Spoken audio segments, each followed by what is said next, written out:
Lecture du jour. Lecture du livre du prophète Jérémie. Chapitre 3. Versets 14 à 17. Revenez, fils renégat, oracle du Seigneur. C'est moi qui suis votre maître. Je vais vous prendre, un par ville, deux par clan, et vous faire venir à Sion. Je vous donnerai des pasteurs selon mon cœur. Ils vous conduiront avec savoir et intelligence.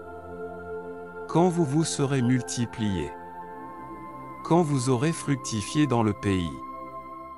En ces jours-là, oracle du Seigneur, on ne dira plus arche de l'alliance du Seigneur.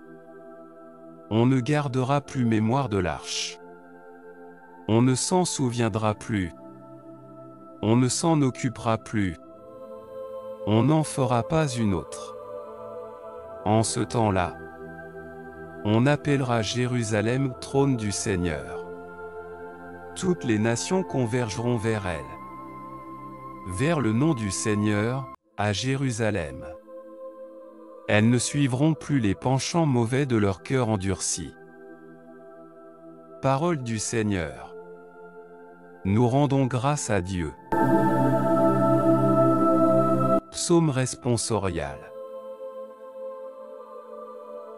Répondez, le Seigneur nous garde, comme un berger son troupeau.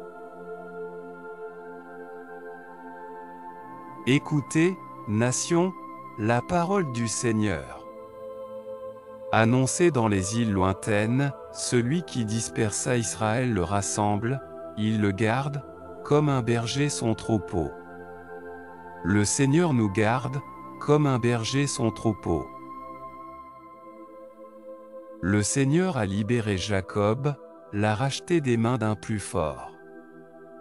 Ils viennent, criant de joie, sur les hauteurs de Sion, ils affluent vers les biens du Seigneur. Le Seigneur nous garde, comme un berger son troupeau.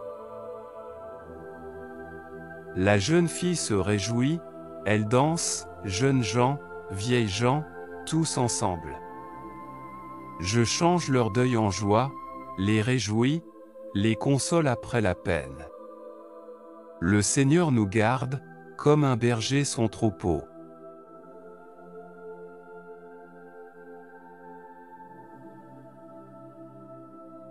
Évangile du jour. Évangile de Jésus-Christ selon saint Matthieu. Chapitre 13. Versets 18 à 23. En ce temps-là, Jésus disait à ses disciples: écoutez ce que veut dire la parabole du semeur. Quand quelqu'un entend la parole du royaume sans la comprendre, le mauvais survient et s'empare de ce qui est semé dans son cœur. Celui-là, c'est le terrain ensemencé au bord du chemin. Celui qui a reçu la semence sur un sol pierreux, c'est celui qui entend la parole et la reçoit aussitôt avec joie. Mais il n'a pas de racine en lui. Il est l'homme d'un moment. Quand vient la détresse ou la persécution à cause de la parole, il trébuche aussitôt. Celui qui a reçu la semence dans les ronces, c'est celui qui entend la parole. Mais le souci du monde et la séduction de la richesse étouffent la parole, qui ne donne pas de fruits. Celui qui a reçu la semence dans la bonne terre, c'est celui qui entend la parole et la comprend. Il porte du fruit, à raison de 100, ou 60, ou 30 pour un. Acclamons la parole de Dieu. Louange à toi, Seigneur Jésus.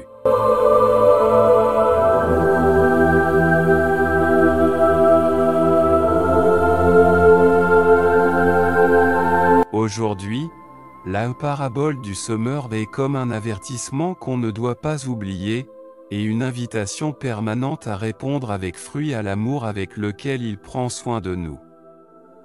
La foi nous permet de reconnaître le Christ chez le prochain, et le même amour nous pousse à transformer la parole reçue dans une vie fascinée. La foi sans la charité ne donne pas de fruits, et la charité sans foi serait un sentiment constamment à la merci du doute. La foi et l'amour se sont mutuellement nécessaires, de façon à ce que l'une permet à l'autre de suivre son chemin. Avec de forts mots qui concernent toujours les chrétiens, l'apôtre Saint Jacques dit, « Si des œuvres n'existent pas, la foi est morte au-dedans.